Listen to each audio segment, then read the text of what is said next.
చంద్రబాబు నాయుడు గారి హయాంలో ఆయన అధికారంలోకి వచ్చిన తర్వాత 17 సార్లు సైక్లోన్స్, డిప్రెషన్స్ రూపంలో రైతులు ఇబ్బందులు పడితే చంద్రబాబు నాయుడు గారి ప్రభుత్వం వీళ్ళని ఆదుకోవడంలో ఘోరంగా విఫలమైనారు.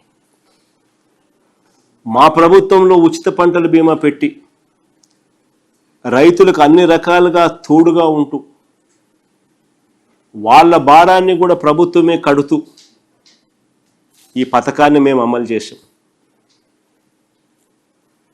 చంద్రబాబు నాయుడు గారి పుణ్యమా అని చెప్పి 2024-25లో పంటల బీమా కోసం ఈ ప్రభుత్వం బడ్జెట్లో పెట్టింది 60 లక్షలు. 2024-25లో ఖర్చు చేసింది 0. 2025-26లో బడ్జెట్లో పెట్టింది 1023 కోట్లు, కానీ రైతులకు ఇప్పటి వరకు ఇచ్చింది 0.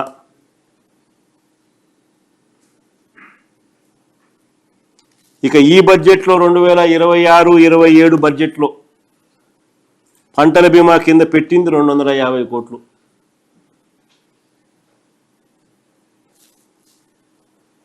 ఆశ్చర్యం ఏమిటంటే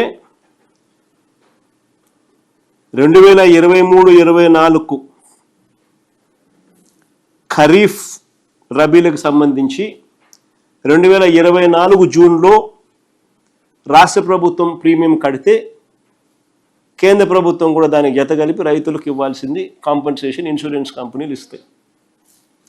అలాంటిది 2023-24 ఖరీఫ్కు సంబంధించి 2024 జూన్లో రాష్ట్ర ప్రభుత్వం కట్టాల్సిన ఉచిత పంటల బీమా ప్రీమియం 834 కోట్లు కట్టకపోవడం వల్ల రైతులు ఏకంగా 1324 కోట్లు నష్టపోయినారు.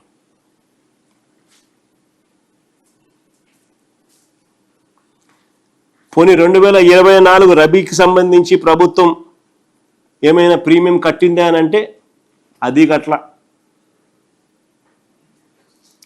చంద్రబాబు నాయుడు గారి నిర్వాకాల వల్ల 2023-24, 2024-25 వ్యవసాయ సీజన్లకు సంబంధించి ఇప్పటికే సుమారుగా 3500 కోట్ల రూపాయలు రైతులు నష్టపోయినారు ఉచిత పంటల బీమా అందుబాటులో లేకపోవడంతో.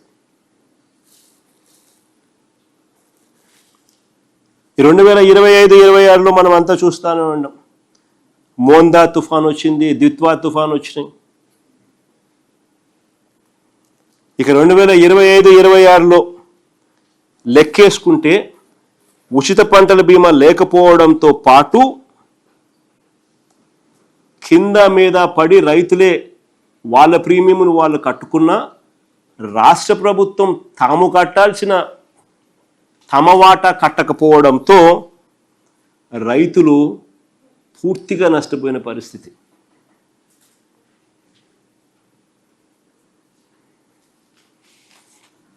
రెండు 2025-26లో 0.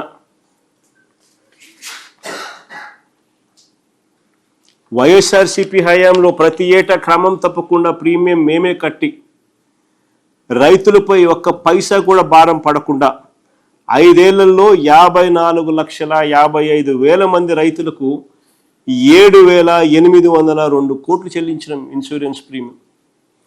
ఉచిత పంటల బీమా ద్వారా రైతులకు జరిగిన మేలు 7,802 కోట్లు. మేము కట్టిన ప్రీమియం ద్వారా రైతులు బాగుపడింది ముందనే టేబుల్ పెడతా ఉన్నా. 7,802 కోట్ల రూపాయలు ఉచిత పంటల బీమా ద్వారా మా హయాంలో 54,55,000 మంది రైతులకు మేలు జరిగింది. పంట నష్టపోయిన రైతులకు తక్షణ పరిహారంగా ఇవ్వాల్సిన ఇన్పుట్ సబ్సిడీ విషయంలో కూడా రైతులు ఇలాంటి ఇబ్బందులే పడతా ఉన్నారు. 2025-26లో మనమంతా చూసినాం ఏ రకంగా తుఫాన్లు వచ్చినాయని. 2025-26లో కేటాయింపులు 0, రైతులకు ఇచ్చింది 0.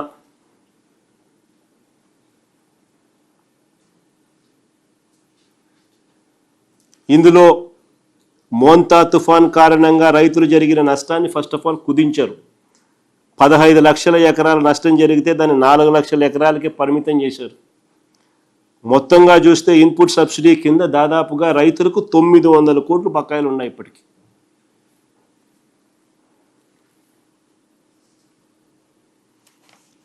ఇక గిట్టుబాటు ధరల విషయంలో రైతులకు జరుగుతూ ఉన్న అన్యాయం అంతా ఇంత కాదు. చంద్రబాబు నాయుడు గారు అధికారంలోకి వచ్చిన తర్వాత ఏ పంటకు కూడా గిట్టుబాటు ధర లేదు. వాస్తవానికి 2 ఏళ్లలో రైతన్నకు గిట్టుబాటు ధర సంగతి దేవుడెరుగు, కనీసం ఎంఎస్పి కూడా రాని పరిస్థితి. వరికి క్వింటాలకు 2369 అయితే క్వింటాలకు ఏ రైతు కూడా కనీసం అంటే 300 రూపాయల నుంచి 400 రూపాయలు తక్కువకు అమ్ముకున్న పరిస్థితి. కానీ ధాన్యం కొనుగోలు విషయంలో వీళ్ళు గొప్పగా చేస్తున్నట్టుగా చెప్పుకుంటారు.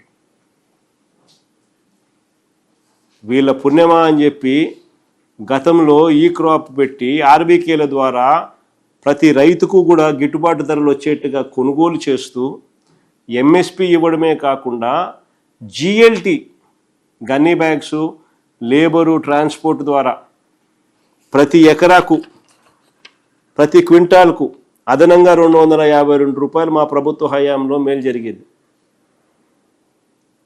ఈరోజు రైతులు దళారీలకు అమ్ముకునే పరిస్థితి పుణ్యాన ప్రభుత్వం కొనుగోలు చేసే కార్యక్రమం నుంచి, ఆర్బీకేల ద్వారా కొనుగోలు చేసే కార్యక్రమం నుంచి పక్కకు తప్పుకోవడం వల్ల ప్రతి రైతుకు కూడా 300 నుంచి 400 రూపాయలు తక్కువకు అమ్ముకోవాల్సిన పరిస్థితి. ఆశ్చర్యం ఏమిటంటే అసలు మా ప్రభుత్వం హయాంలోనే వెంటనే డబ్బులు ఇచ్చే సంస్కృతి మా ప్రభుత్వ హయాంలో మేము తీసుకొచ్చింది. 21 రోజుల లోపల కొనుగోలు చేసిన 21 రోజుల లోపల డబ్బులు ఇచ్చే కార్యక్రమం శ్రీకారం చుట్టింది మా ప్రభుత్వ హయాంలో. ఇన్ఫ్యాక్ట్ వీళ్ళు గతంలో 960 కోట్ల రూపాయలు బకాయిలు పెడితే ఆ బకాయిలు మేము క్లియర్ చేసినాం ధాన్యం కొనుగోలు. అదేదో వీళ్ళు గొప్పగా వీళ్ళేదో ధాన్యం కొనుగోలు చేసేదానికి ఏదో వీళ్ళు డబ్బులు 2 వారాల్లో ఇవ్వడం ఏదో గొప్పగా అని చెప్పి వీళ్ళు చెప్పుకుంటా ఉన్నారు. అసలు వీళ్ళు ధాన్యం కొనుగోలు అనేది రైతులకు ఇవ్వడంలా, రైతుల దగ్గర నుంచి ఫస్ట్ మిల్లర్లు కొంటున్నారు, మధ్యవర్తులు కొంటున్నారు. ఆ మిల్లర్ల దగ్గరికి వెళ్ళిన తర్వాత మిల్లర్లు 2 వారాలకు అప్లోడ్ చేస్తూ ఉన్నారు. అప్లోడ్ చేసిన తర్వాత కానీ రైతులకు అప్లోడ్ చేసిన తర్వాత కానీ డబ్బులు రిలీజ్ కావడంలా. రైతుల దగ్గర నుంచి కొనుగోలు చేసిన తేదీ నుంచి కాదు డబ్బులు ఇచ్చేది, మిల్లర్లు అప్లోడ్ చేసిన తేదీ నుంచి ఇస్తున్నారు. ఇక ఏ పంట తీసుకున్నా కానీ మొక్కజొన్న, అరటి, కొబ్బరి, కందులు, మినుములు, పెసలు, శనగలు, సజ్జలు, మిర్చి, టొమాటో, చీనీ, పత్తి ధరలు పూర్తిగా పడిపోయినా కూడా ఆ రైతును ఆదుకునేందుకు ఈ ప్రభుత్వం విధించింది చెనిక్కాయలకు బెల్లానికి కూడా సరిపోవడం. అంత దారుణంగా రైతుల జీవితాలతో ఆడుకుంటా ఉంది. ఇప్పుడు కూడా యాస్ వి స్పీక్ శనగ రైతులకు రేట్ లేక అగసాట్లు పడతా ఉన్నారు. 5,000 రూపాయలు కొనుగోలు చేసేవాడు లేడు. 5,800 రూపాయలు ఎంఎస్పి, 5,875 రూపాయలు ఎంఎస్పి రేటు. కానీ ఈరోజు 5,000 రూపాయలకు రైతులు తెగ అమ్ముకుంటున్నారు. మా హయాంలో 8,000 రూపాయలకు మార్కెట్ ఇంటర్వెన్షన్ ఫండ్ ద్వారా మేము కాంపిటీషన్ క్రియేట్ చేసి 8,000 రూపాయలకు రేట్లు పెంచి రైతులకు మేలు జరిగించేట్టుగా చేసినాం. అది ఈరోజు రైతుల పరిస్థితి.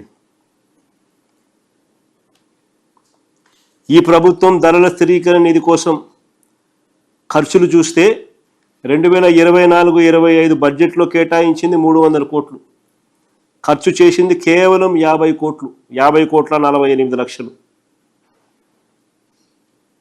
24-25లో. 2025-26 బడ్జెట్లో వీళ్ళు పెట్టింది 300 కోట్లు, ఖర్చు చేసింది రివైజ్డ్ ఎస్టిమేట్లో 342 కోట్లు అంటున్నారు. అది రివైజ్డ్ ఎస్టిమేట్లు చేసినారా లేదా దేవుడికి ఎరుగు. ఈ 2026-27లో బడ్జెట్లో వీళ్ళు పెట్టింది 500 కోట్లు.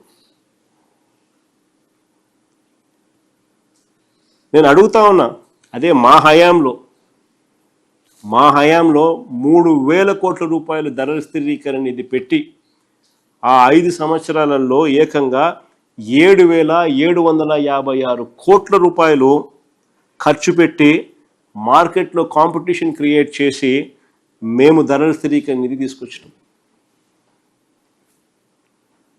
ప్రతి ఆర్బీకేలోనూ కూడా ఈ పంటకు ఇది గిట్టుబాటు ధర అని చెప్పి ఏకంగా పోస్టర్లు తగిలిచ్చేవాళ్ళం. ఆ రేటు కన్నా పడిపోతే వెంటనే ఆర్బీకే అలర్ట్ చేసేది. ఆ ఆర్బీకేలో పనిచేస్తూ ఉన్న RBK assistant, agricultural graduate student వెంటనే అలర్ట్ చేసేవాళ్ళు. సిఎం యాప్ అనే ఒకటి ఉండేది, continuous monitoring of agricultural price and produce అని, వెంటనే యాక్టివేట్ అయ్యేది. Joint collector was made Markfed joint MD. వెంటనే జాయింట్ కలెక్టర్ రియాక్ట్ అయ్యేవాడు. వెంటనే ఆర్బీకే పరిధిలో కొనుగోలు జరిగేటివి, కాంపిటీషన్ క్రియేట్ అయ్యేది. ఆ కాంపిటీషన్ వల్ల రేట్లు పెరిగేటివి.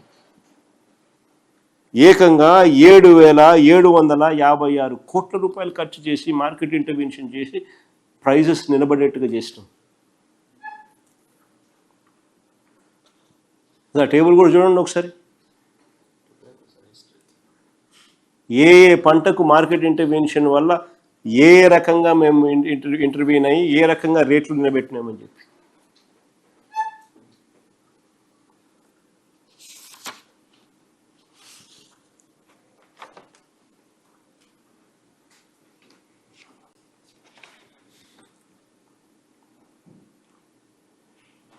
చంద్రబాబు నాయుడు గారు ఉద్దేశపూర్వకంగా వ్యవసాయ రంగాన్ని నిర్లక్ష్యం చేస్తూ ఆయన క్రియేట్ చేసిన ఈ సంక్షోభం వల్ల, ఆయన క్రియేట్ చేసిన సంక్షోభం అని చెప్పి నేను కేటగారికల్గా చెప్తా ఉన్నా. ఎందుకంటే ఒక పద్ధతి ప్రకారం ఆర్బీకేలను నిర్వీర్యం చేశాడు, ఒక పద్ధతి ప్రకారం ఈ క్రాప్ను నిర్వీర్యం చేశాడు, ఒక పద్ధతి ప్రకారం దళారీ వ్యవస్థను తీసుకొచ్చినాడు. ఇవన్నీ మ్యాన్మేడ్ బ్లండర్స్. ఇవన్నీ మా హయాంలో ఇవన్నీ కూడా మేము అధిగమించినాం. ఆర్బీకేలు తీసుకొచ్చినాం, ఈ క్రాప్ చేసినాం, సిఎం యాప్ అని చెప్పి continuous monitoring of agriculture price and produce అని చెప్పి ప్రైజెస్ మానిటర్ చేసేవాళ్ళం. ఇవన్నీ కోవిడ్ సమయం ఉన్నా కూడా రైతును చేయబట్టుకుని నడిపించినాం. మరి చంద్రబాబు నాయుడు గారు వచ్చిన తర్వాత ఉచిత పంటల బీమాని తీసేసినాడు. ఇంతకుముందు ఈ క్రాప్ చేస్తే ఈ క్రాప్ ద్వారా ఆటోమేటిక్లీ ఆ గ్రామంలో ఈ క్రాపు, ఆ ఆర్బీకే పరిధి వెంటనే ఆ ఈ క్రాప్ ద్వారా ఉచిత పంటల బీమా జరిగిపోయేది. రైతులు పట్టించుకోవాల్సిన అవసరం లేదు, గవర్నమెంట్ చేసేది ఆటోమేటిక్గా. ఏ సీజన్లో నష్టం జరిగితే ఆ సీజన్ ముగిసేలోగానే ఇన్పుట్ సబ్సిడీ రైతుల ఖాతాల్లో పడిపోయేది. అదే గ్రామం, అదే ఆర్బీకే పరిధి, అదే ఈ క్రాప్ డేటాతో ట్రాన్స్పరెంట్గా లిస్టులు పెట్టేవాళ్ళు. ఈరోజు చంద్రబాబు నాయుడు గారు క్రియేట్ చేసిన మ్యాన్ మేడ్ సంక్షోభం వల్ల రైతులకు గిట్టుబాటు ధరలు రావడంలా, ఏ రైతుకు గిట్టుబాటు ధరలు రాని పరిస్థితి. దళారీ వ్యవస్థ మళ్ళీ పిక్చర్లోకి వచ్చింది. ఆర్బీకేలు నిర్వీర్యం అయిపోయినాయి, ఈ క్రాప్ లేకుండా పోయింది. దీని సారాంశం రైతులకు చంద్రబాబు నాయుడు చేసిన మోసం. అన్నదాత సుఖీభావ కింద 40,000 ఇవ్వాల్సింది 10,000 ఇచ్చి 30,000 ఎగరగొట్టాడు. వీటి అన్నింటి సారాంశం ఏకంగా 2025లో ఏకంగా చంద్రబాబు లెక్కల ప్రకారమే 393 మంది రైతులు, 2,472 మంది రైతు కూలీలు ఆత్మహత్య చేసుకున్నారని సెక్రటరీస్ టు డిపార్ట్మెంట్ మీటింగ్లో ఈ వివరాలను ప్రభుత్వమే విడుదల చేసింది. సెక్రటరీస్ టు డిపార్ట్మెంట్ మీటింగ్లో ఈ వివరాలను ప్రభుత్వమే విడుదల చేసింది. చంద్రబాబు నాయుడు గారి లెక్కల ప్రకారమే 393 మంది రైతులు, 2,472 మంది రైతు కూలీలు ఆత్మహత్య చేసుకున్నారని. ఇవి కాక రికార్డు కాని మరణాలు ఇంకెన్నో. నంబర్లు తగ్గించడానికి ఉద్దేశపూర్వకంగా వీళ్ళు ఏకంగా ఎఫ్ఐఆర్లు కూడా నమోదు చేయడం లేదు. ఆత్మహత్య చేసుకున్న రైతు కుటుంబాల పట్ల చంద్రబాబు ప్రభుత్వం మానవత్వం అన్నది ఏ స్థాయిలో ఉంది అని చెప్పడానికి నిదర్శనం. మా హయాంలో గతంలో 2 లక్షల రూపాయలు ఉన్నదాన్ని 7 లక్షల రూపాయలకు పెంచి రైతుగణం ఆత్మహత్య చేసుకున్న పరిస్థితి ఎక్కడైనా కనిపిస్తే మరుసటి రోజే కలెక్టర్ వెళ్ళేవాడు, జాయింట్ కలెక్టర్ కానీ వెళ్ళేవాడు, లోకల్ ఎమ్మెల్యే వెంటనే వెళ్ళేవాడు. 48 గంటల్లో రైతు చేతిలో 7 లక్షల రూపాయలు చెక్కు పెట్టేవాళ్ళు. ఏకంగా 1320 మంది రైతు కుటుంబాలను ఆదుకున్నాం. 1320 కుటుంబాలను ఆదుకోవడమే కాదు, చంద్రబాబు నాయుడు హయాంలో ఆత్మహత్య చేసుకున్న 474 కుటుంబాలకు కూడా 5 లక్షల రూపాయల పరిహారం మేము వాళ్ళకు ఇచ్చినాం.